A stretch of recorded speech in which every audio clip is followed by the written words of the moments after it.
在泰国，在日本，对吧？在欧洲或者在香港，哪些生意比较合适来做啊？芒果冰沙，来一个芒果冰沙。哎呀，好舒服啊，这里。这里就是一个泰式的这个亭子，就是他们遮阳的，很有意思的，你看，对吧？一个泰式亭子，然后在这里你可以躺上一整天。要吃的直接在这里点，喝的呢芒果冰沙、咖啡什么都有，所以很舒服，很舒服的。这个景色真的是，这景色你看看，这景色真的景色是一流的。你看下面这个海岛小岛，你看下面这个小岛也是一流的。你可以看到卡塔海滩这样一个地方，风吹一吹，宁静的一个下午，你说是多棒的一件事情啊！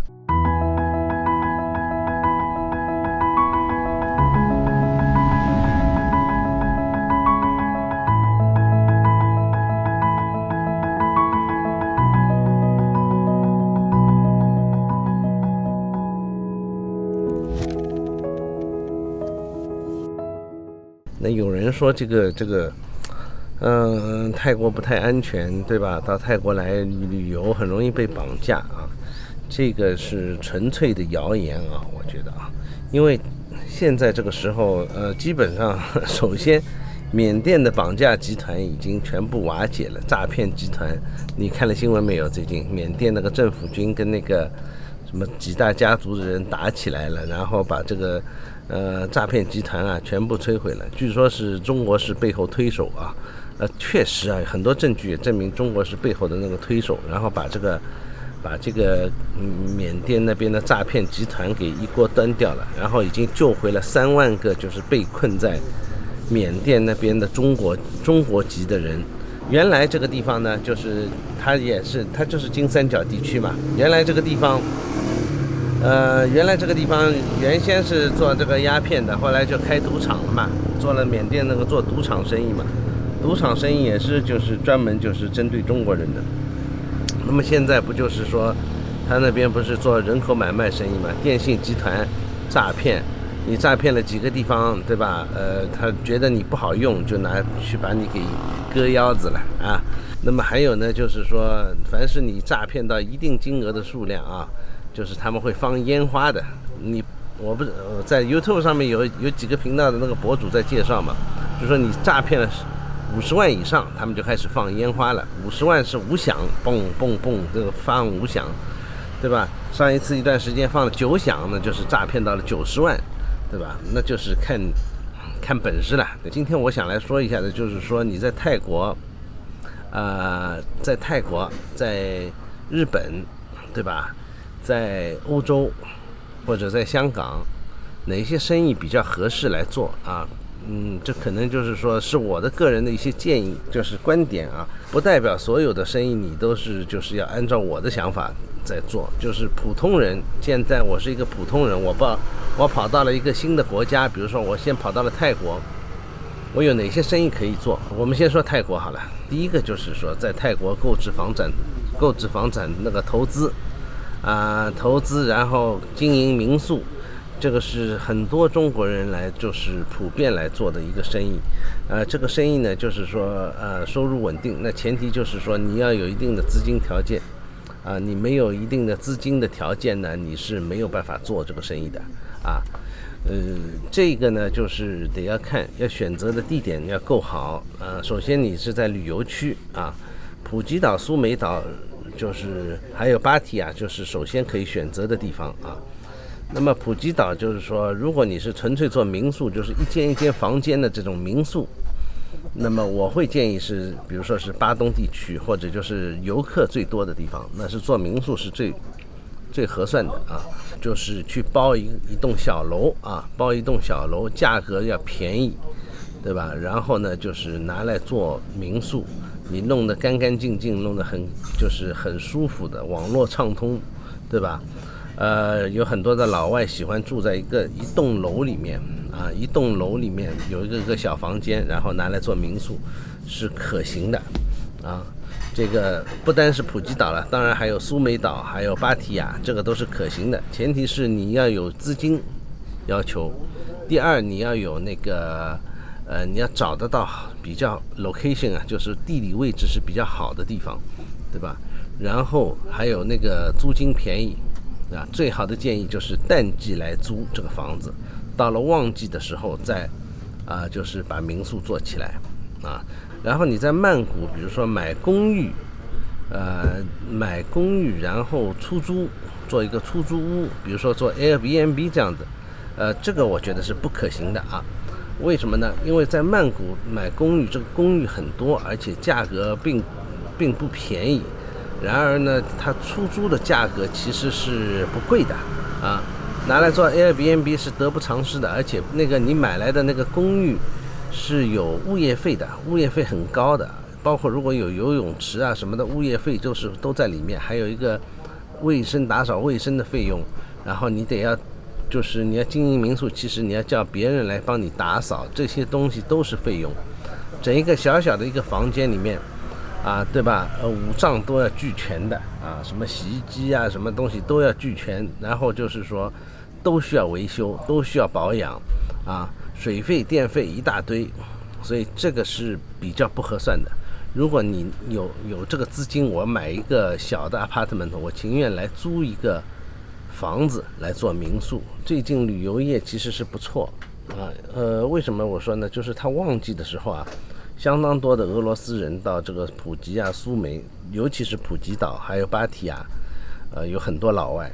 第二个生意就是做什么呢？就是做这个酒吧酒吧分大小酒吧，比较便宜的那种酒吧呢，就是说其实在人家大的酒吧里面，你租一个柜台然后来经营。据我所知呢，就是说比较热闹的酒吧租一个柜台它是分年租跟月租这么租的。年租呢，你就是把它一整年都包下来，对吧？付一定的费用，把一整年包下来，然后就是你做你的酒吧生意。但是呢，这个是有风险年租费约在这个是20万左右，20万泰铢20万泰铢，也就是4万多块钱人民币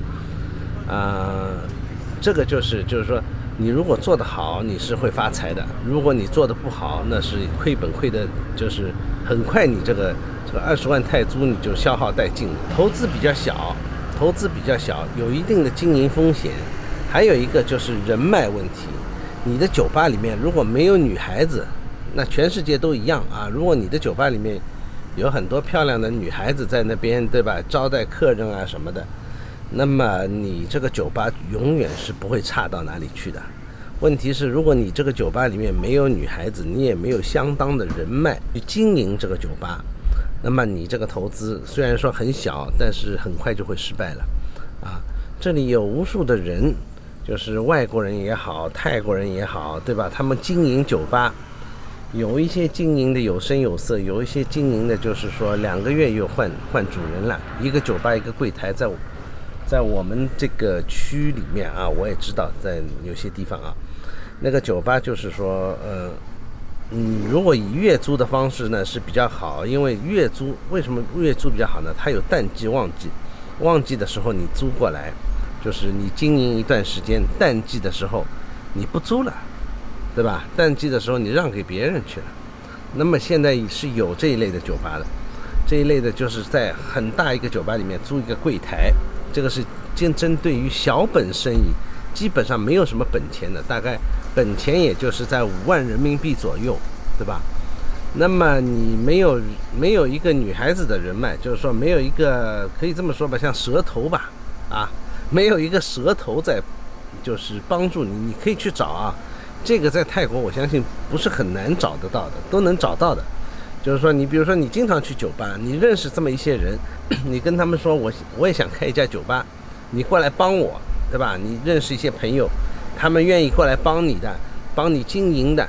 对吧？你分给他普遍来说是你分给他利润的，比如说多少，10%的20%吧，这个最少好像20%，那么人家愿意帮你经营，而且带着一批女孩子一起就是在这里就是经营这个酒吧的啊，这个其实是很好的。就是在酒吧里面的老外也不是很精的，对吧？你只要陪他们喝得开心了，就是那些女孩子陪客人喝得开心了，他今天来了明天还会来，他们是一个很认地方的一种人种，就这么说吧啊。这个饭店好吃，我明天还来这饭店，我后天还来这饭店。所以呢，你经营老外的酒吧呢，基本上你只要让他觉得好，对吧？他明天还会来，后天还会来，总归哪怕明天不来，总归是一有空他就会到你这里来照顾你这个生意。这个呢，就是说它的这个它的稳定性所在。但是呢，就是在这里呢有一个很大的不确定性，就是人员流动也是很厉害的。这个女孩子啊，跑过来跑过去的，今天到你这个酒吧来坐，哎，她觉得不高兴了，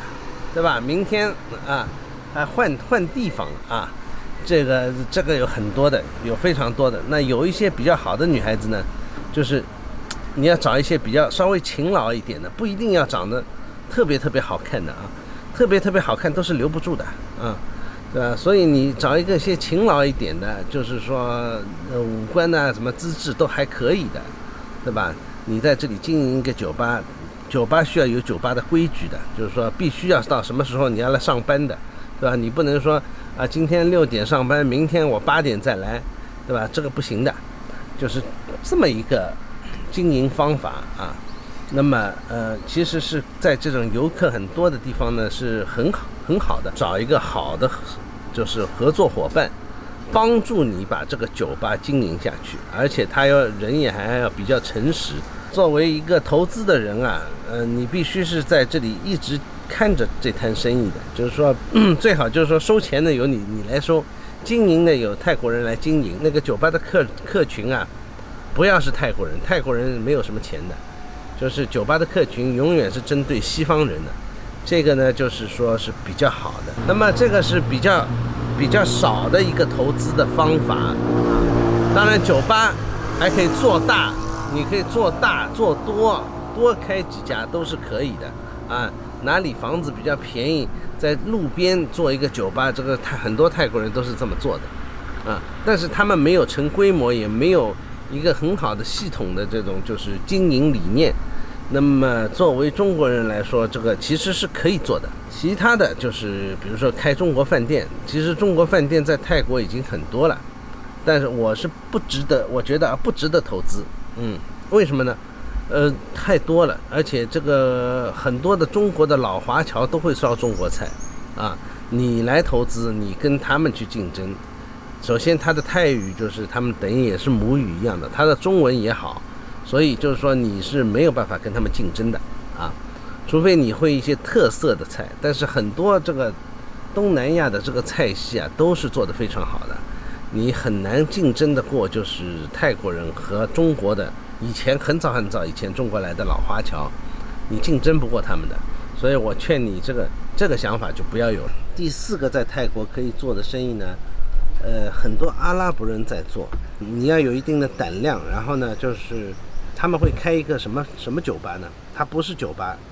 它是一个水烟馆，就是专门做水烟的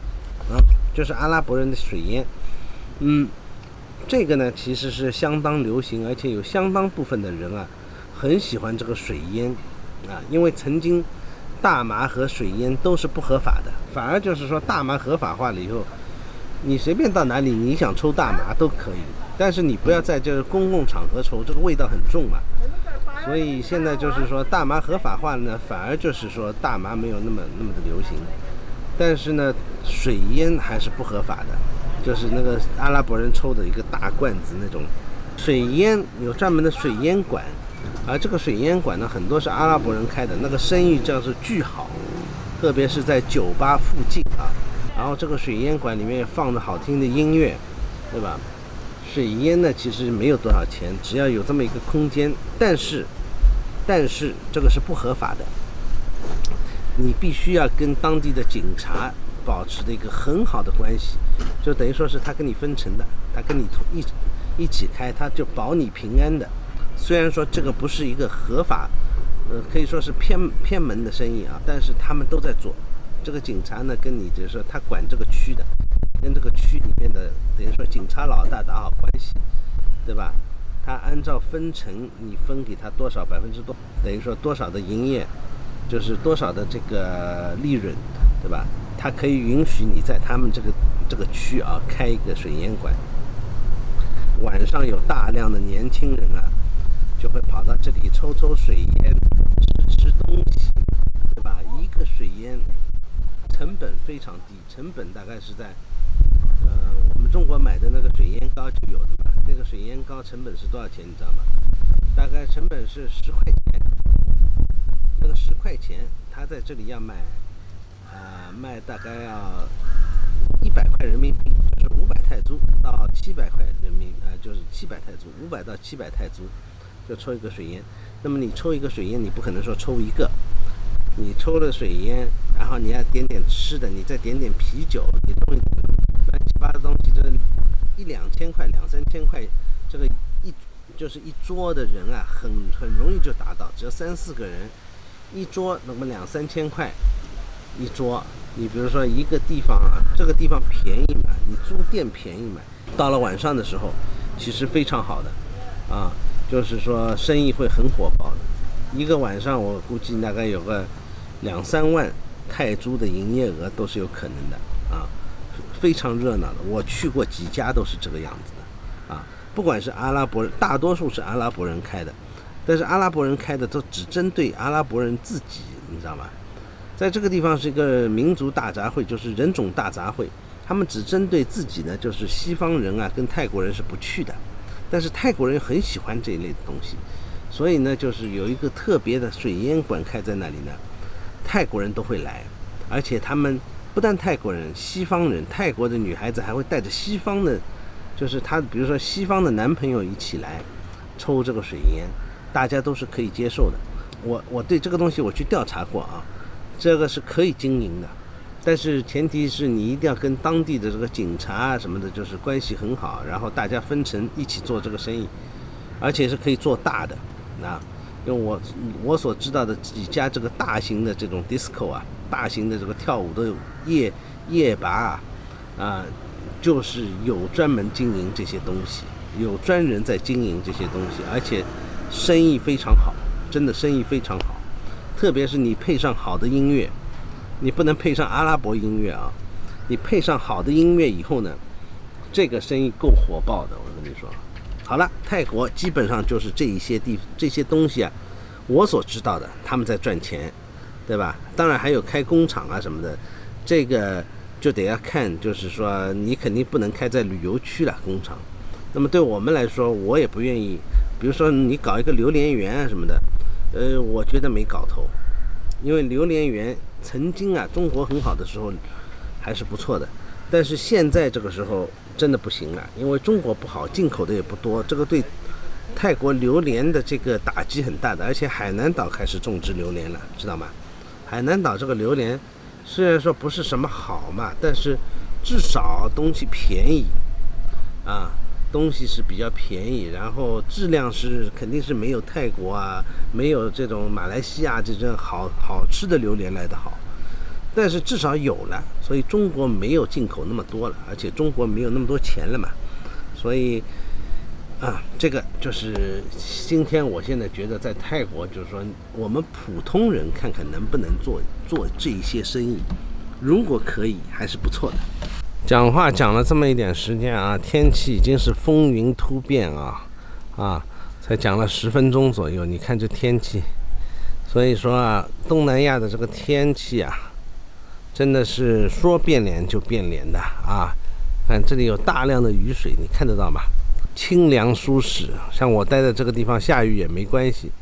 反正我又不赶时间然后过了一会儿啊，我跟你说，过一会儿太阳又出来了，又阳光明媚了。现在都是这个样子的啊。这个还不算是现在是最旺的旺季，最旺的旺季基本上不下雨的啊，雨水很少的。那么人家出来啊，不需要带什么雨具，因为这里要么不下，一下起来啊就是狂风暴雨，哗一下子下好了，就像一脸盆水啊倒在你身上一样的，叭一下子倒好了以后，然后你就全湿光了。香港那边也已经冷了，这个不要说上海啊这种，对吧？北方一点的地方了，这里还是我们都是穿着短裤短袖，还觉得热得要命。除了泰国以外啊，那接下来就是日本啊。日本能够做什么？当时我是做这个经营管理签证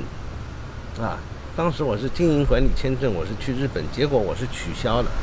因为经营管理签证对日本来说，就是对你要想长期待在日本的这个地方啊的人来说，其实它有一定的不稳定性。因为如果你这个生意失败了，那你就得卷铺盖走人，或者你得要换个签证。那么相对来说，你要在日本待满10年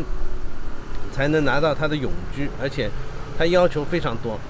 如果你没有在经营一个事情，对吧？那么你比如说你是帮别人打工，那打工你中间还不能断档，也就是说你今天这个公司不做了，你要换下一家公司，它中间不是有个空窗期嘛？这个空窗期超过一定的时间，好像没有超过几天，好像，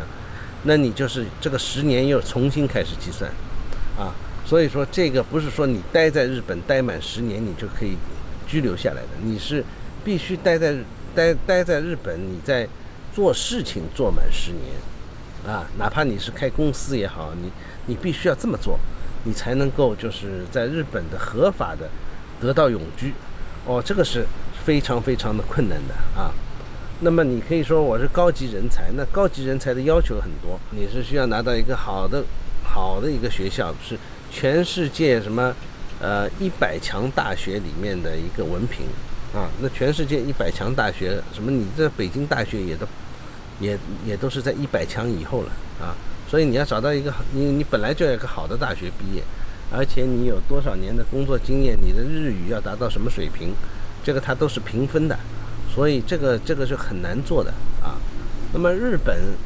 可以做什么生意？那如果你是经营管理签证，我觉得最有可能的也就是做民宿，对吧？那么它的这个投资就很大了。你做一个民宿，你开1间房间的民宿，就开几间房间，2、3间房间民宿都达不到这个标准。你必须要有，比如说10间房间，你投资一个房子，你买了一栋房子，然后你投资这个房子，然后你来做民宿，这个才有可能啊。你去租这个房子，虽然说是有可能，但是也很复杂。你这个在日本啊，什么地方都要讲日语，你讲英文人家也听不懂，所以你必须要有一个，等于说要有一个翻译在帮你来做这个事情。就是民宿其实是不好做，在一个好的旅游点啊，你只要做下来啊，它是相当稳定的。这个民宿你只要做下来做成了啊，首先你日语也要过关，那么你是相当稳定的啊。你基本上是不会，只要你在做，你不会愁，就是说今天有生意明天没生意，这个事情日本也是不太会发生的啊。形势变化也没有那么快，就是说旅游的除非又来一次新冠啊，这个稳定性啊也是很高的。因为日本始终是也是一个很好的旅游国家，服务也是一流。但是服务一流的前提，你要记住，服务是你给别人做服务。你以前去日本玩，是别人给你服务，然后呢，你去日本做生意是你给别人服务，那别人有多舒服，你就有多难受。你明白我意思吗？也就是说，别人享受的服务，也就是你的付出。你的付出会很多，就是说给别人做服务。包括日本它有很多的就是税务要求啊，这些全部都要达到啊，这个是不容易。那么我们不说这些其他的东西，就是说可不可行是可行的，但是选址选的位置要选得好，价格要拿得便宜，这跟泰国是没有区别的。那么它的投资那比泰国多了啊，那是这样的。那么第二个生意开个洗衣店可行不可行啊？可行的，这个是比较方便，而且投资比较小的一个经营方式啊。开一个专门就是 laundry shop，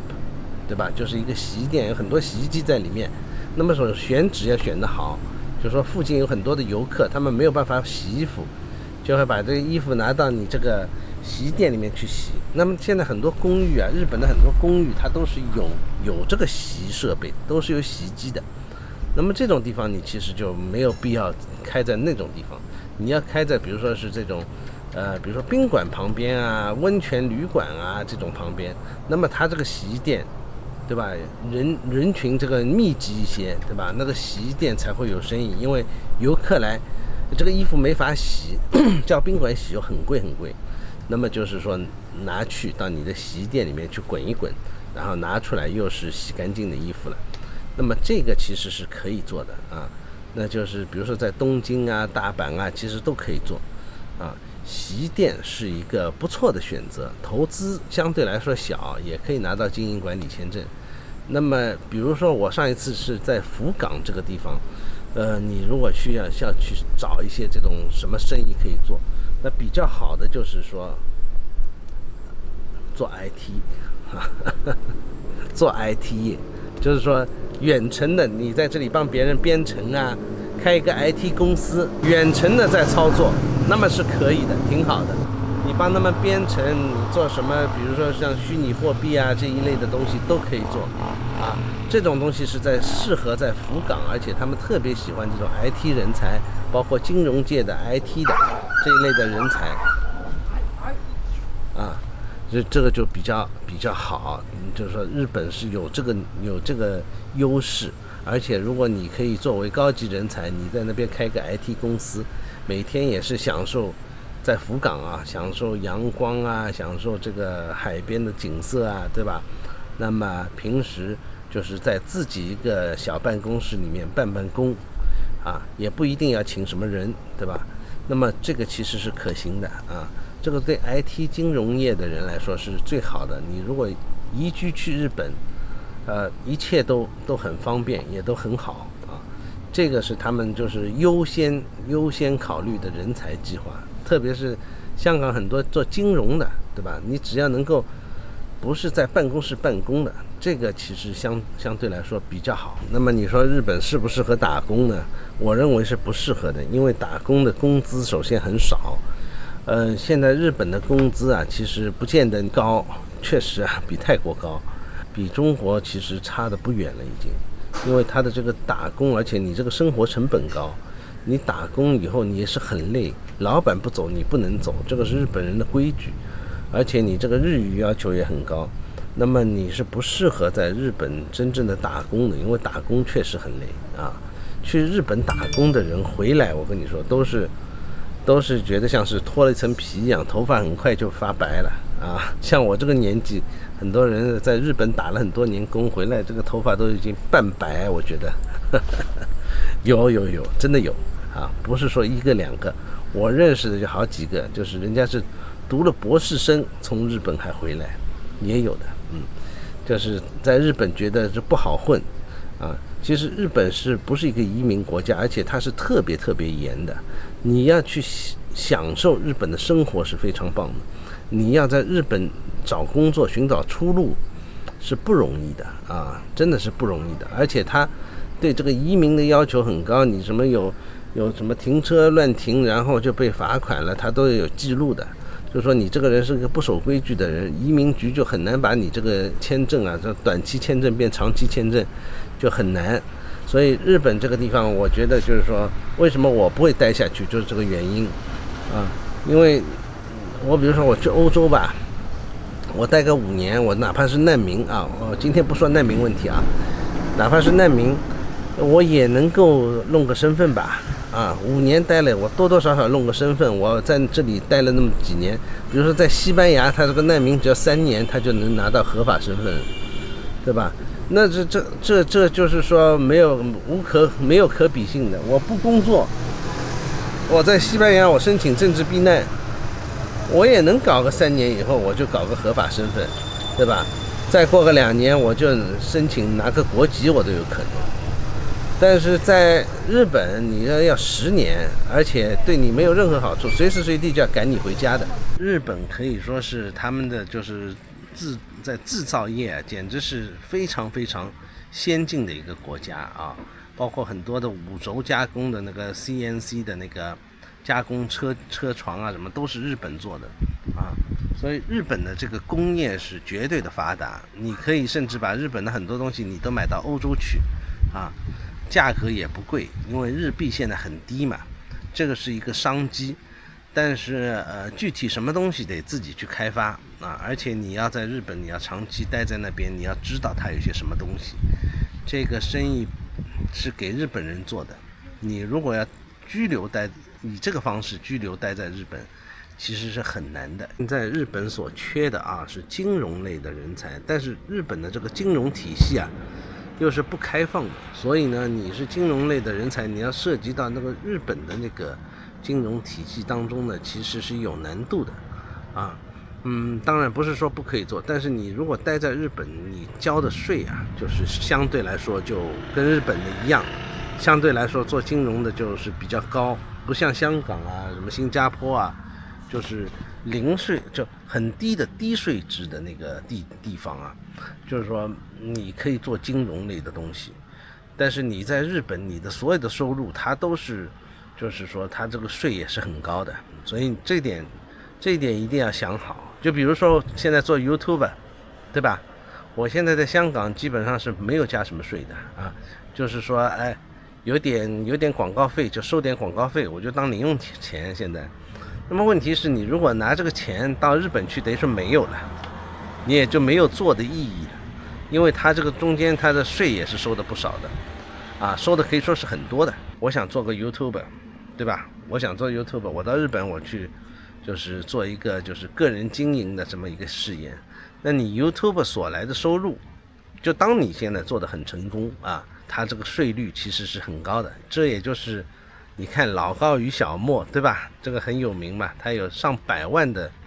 这个粉丝，他们为什么不愿意待到日本了？因为待在日本他这个税实在太高了他这个税加起来吓死人，你这个收入减去他的所得税，那你这个等于说给他减了很多的钱，特别是你的收入很好的时候，其实是要加不少税的这一点就是一定要注意。日本这个地方待下来可谓是相当的难。那既然说了日本我们美洲我不了解说欧洲现在我就说一下欧洲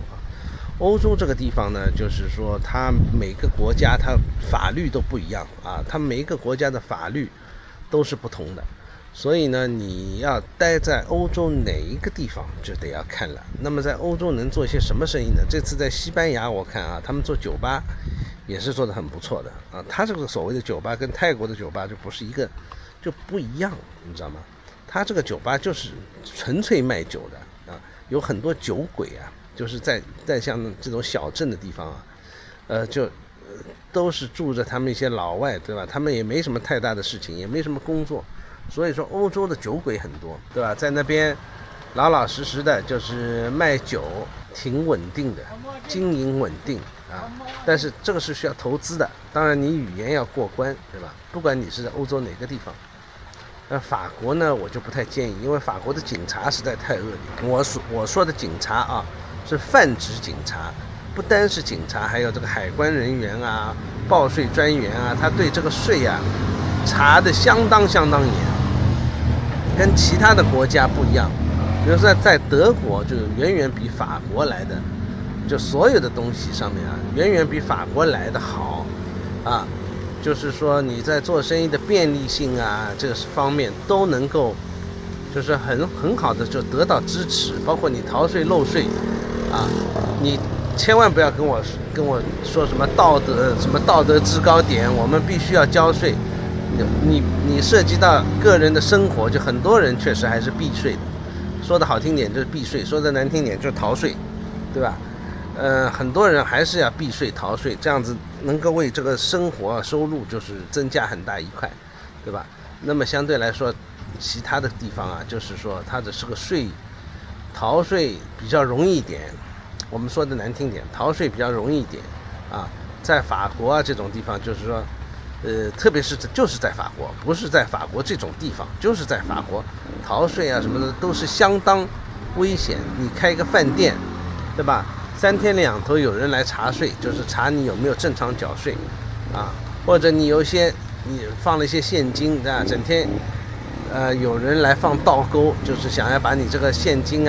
就是挖出来，就是说你这个是黑钱。所谓黑钱我觉得所谓的黑钱就是说你是不正当的这个或者是犯法收入这个是所谓的黑钱啊。但是在我们中国人的眼里啊，就是说我做个小生意，比如说我路边摆个摊，我还得交税，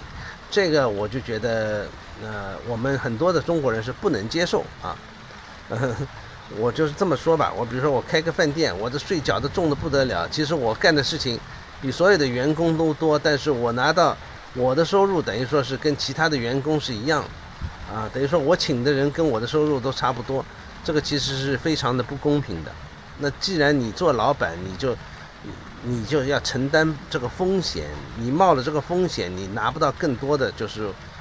拿不到更多的收入，其实是不合理的。如果是这样的话，那我情愿在打工。那如果我都打工都找不到工作，就是说这个地方你就说就是让人家觉得很失望了。并不是说我们一定要去逃税，但是有时候你是不得不逃，因为为了生活。很多人就是说，哎呦，你在西方国家你就得缴税，你就得怎样，但是你问题是你生活不下去怎么办？你生活不下去，是不是就有这些打口炮的人来资助你啊？没有一个人会来资助你的。像我们中国人就是要存钱，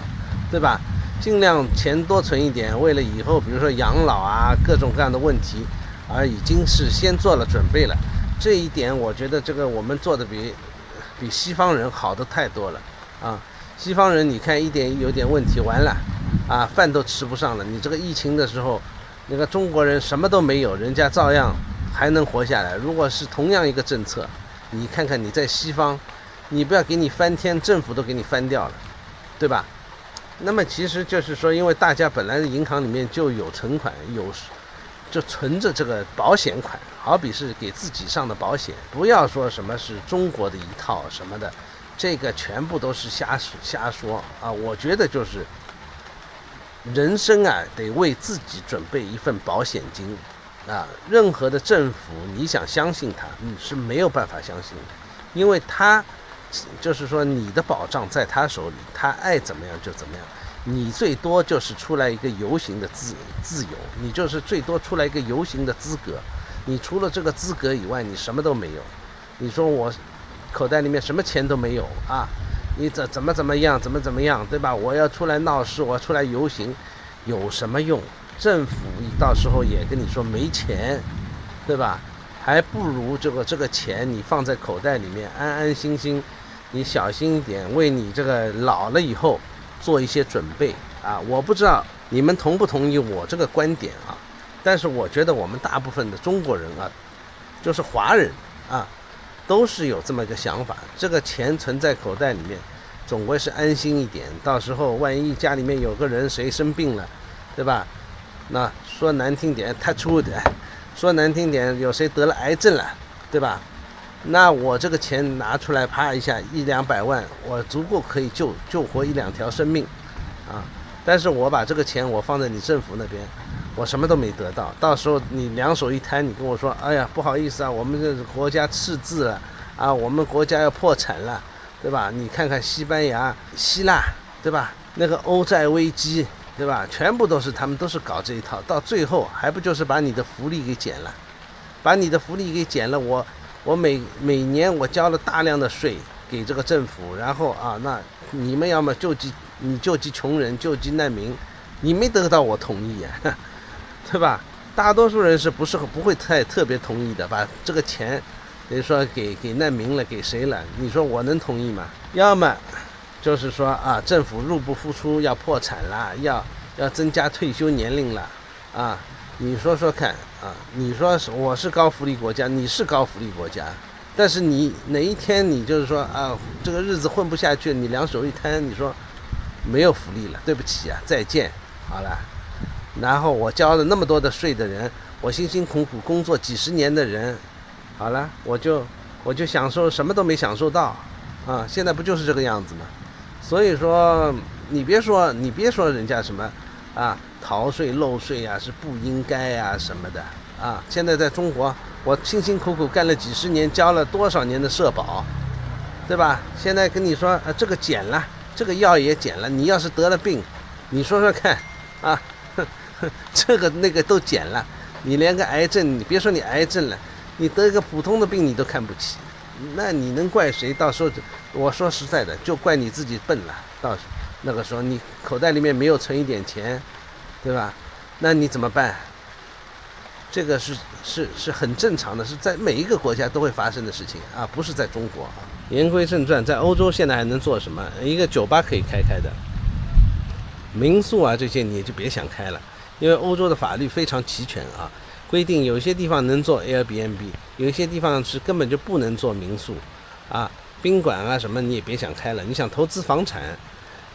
可以，但是你要有这个觉悟，就是说你到时候房子哪怕是涨了啊，跌了我们就不说了啊，跌了因为太多的骗子，对吧？把你就是说30万的房子当你50万卖给你，对，这个中国人之间非常非常多，所以这种房产交流群啊什么的，我跟你说，你要买房子就好好的去一个房产中介，就是外国人开的那种啊。别搞那种什么中国人的跑去中国的什么房产交流群啊，全都是中间加了层价的，良心好的加了你一点钱，良心不好的呢30万的房子卖给你50万，啊，就是这么一个感觉啊。你比如说你今天就算是30万买来的房子，明天涨到了，比如说40万了，你中间不是有差价嘛？你中间的差价至少要加到30%到40%的这个税给这个政府啊。在欧洲，不论在哪个国家，基本上很多都是这样的。那么，只有你持有这个房产，比如说20年、30年以上了，你这个房产才可以免税。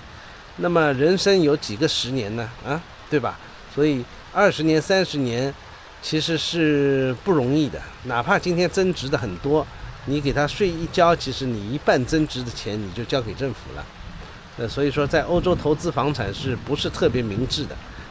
当然了，你可以拿来当存钱，你这个钱有点多，对吧？你存在那里就是当存钱了，那么这个存钱的等于说，它这个回报率还是有的。比如说你要达到5%，对吧？那么你这个房子你在欧洲买个房子，每年收这个利息，然后到了一定的年份，它房子自然也是会涨的嘛，通货膨胀嘛。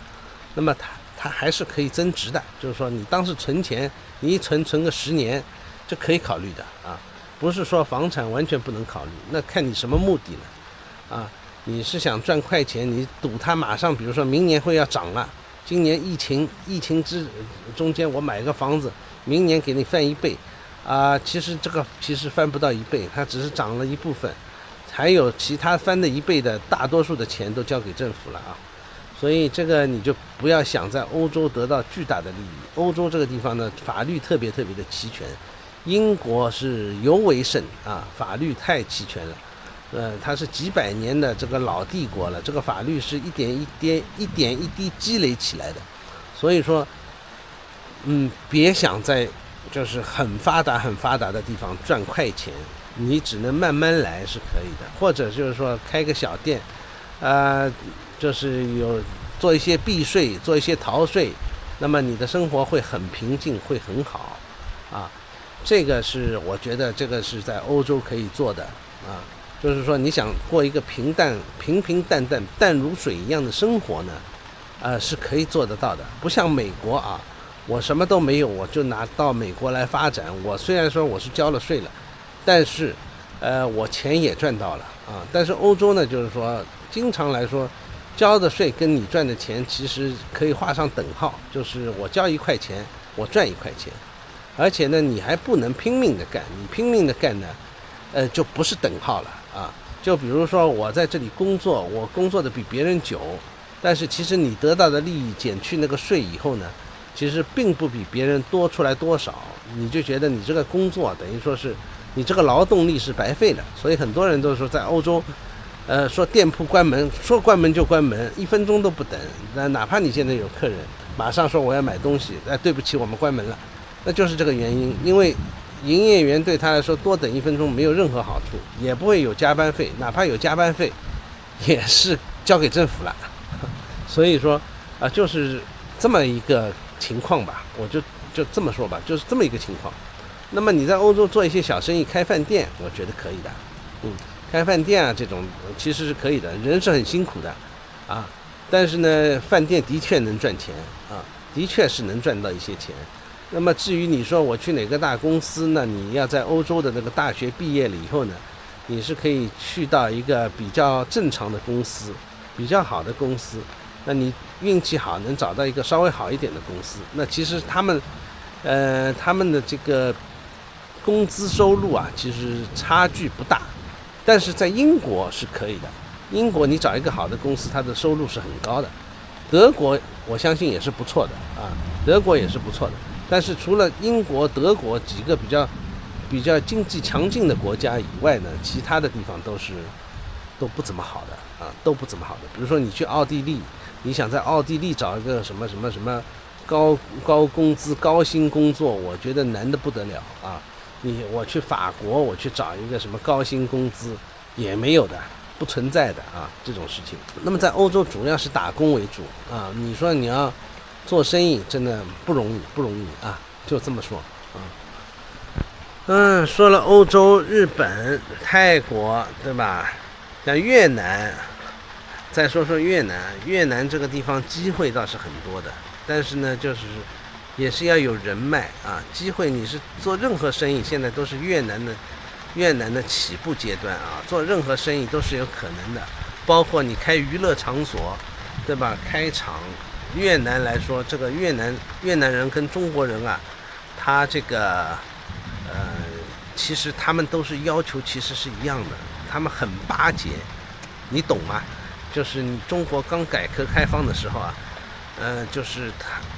人们啊，就是我觉得这个钱很大嘛，而且就是说钱赚的也挺快的啊，他们很巴结的为你干活，只要有一点钱呢，他就能够为你干任何的活啊。当然不是说违法的那种活，就是说，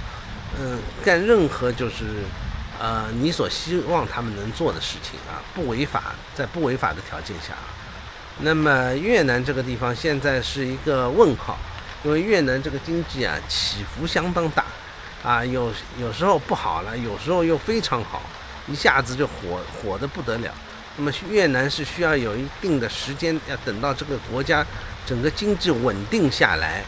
你在越南你去做一点什么东西，开一个什么厂，对吧？或者开一些卫星厂，就是别的大厂需要的东西，你做它的零件加工，这个是可以做的啊。那么其实有很多的中国的工厂，不是在这个疫情期间不是移到越南去了吗？移到越南去了以后，其实是一个机会，你也可以去开一些他们的卫星厂，为他们提供一些服务，比如说就是不锈钢零件啊这一类的东西，在越南确实是一个很好的发展啊。这一类的开厂啊，或者就是开一些公司啊，在越南其实是会有不错的发展的，而且一直有那个外国的客人啊，要到越南来订货啊。你也知道中国的这个什么义乌市场，全世界现在经济都不好嘛，那这个是一个低谷，其实是一个机会，就是说你可以提前布局啊。就你口袋里面比如说有闲钱，你又有技术，你可以提前布局开一些什么东西，对吧？在越南先布一个局，然后呢然后再把这个就是等到它经济好起来的时候，我相信不好也就是3-5年，它经济好起来的时候，你会一下子就翻盘了啊，在越南这个地方。那当然这个国际形势多变啊，中国现在好了，越南就不见得会好。但是现在看这个情况呢，中国的形势呢，现在暂时不会变，那么你就要考虑了啊。很多时候就是说，如果你是个生意人，你应该学会这一些东西嘛，你应该学会布局嘛。有一些地方你看准了，不要犹豫。现在虽然说不是特别的好，但是能够养活一家公司或者养活一个工厂啊，那么我觉得就是说就可以去试着做。那么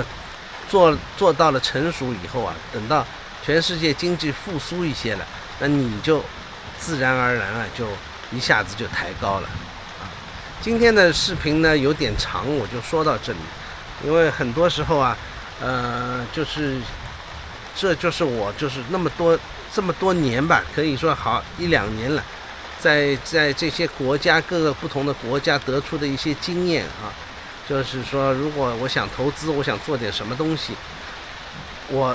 还是会考虑看看什么东西是适合平民化的人做的啊。不，别说你，比如说你有个几千万，对吧？我想搞个什么生意，其实我觉得不难，啊，什么地方都有可能能搞得起来。但是就是说，在哪里发展，对于平民来说啊，对于我们这种就是小资吧，可以说是小资吧，小中产来说，是可以做得到的，有这个可能性的。啊，我现在我自己知道的就是这些。如果你知道有哪一些就是生计可以提供的，有机会的，